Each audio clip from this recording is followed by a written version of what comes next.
ایک چھوٹے سے گاؤں میں کرن نام کی ایک لڑکی رہتی تھی۔ کرن کو آم بہت پسند تھے۔ وہ آم کھانے کے لیے گاؤں کے قریب باغ میں جایا کرتی تھی۔ ایک دن کرن آم توڑنے کے لیے باغ میں گھوم رہی تھی۔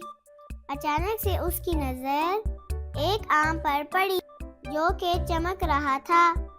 کرن کو یہ آم دوسروں سے الگ لگا۔ وہ اسے توڑنے کے لیے آگے بڑھی۔ جیسے ہی اس نے آم کو چھوا، ایک چمکدار روشنی نے کرن کو اپنی لپیٹ میں لے لیا۔ کرن نے خود کو ہوا میں اڑتے ہوئے پایا، جیسے کسی جادوئی قوت نے اسے ہوا میں اٹھایا ہو۔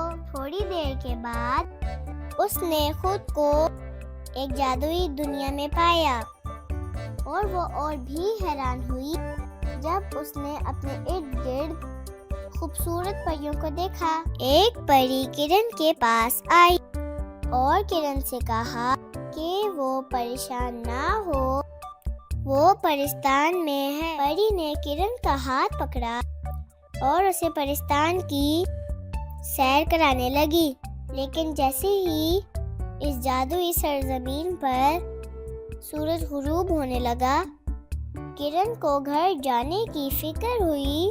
اس نے اس کا ذکر پریوں سے کیا۔ پریوں نے کرن کو وہی جادوئی آم تحفے میں دیتے ہوئے کہا وہ جب بھی چاہے پریوں سے ملنے کے لیے اس آم کی مدد سے پرستان آ سکتی ہے۔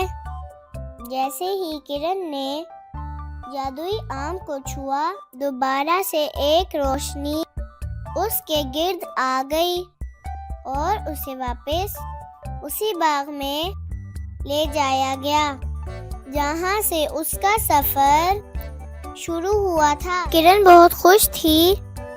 اس نے آم کو سنبھال کر رکھ لیا تاکہ وہ جب چاہے اس آم کی مدد سے پرستان جا سکے۔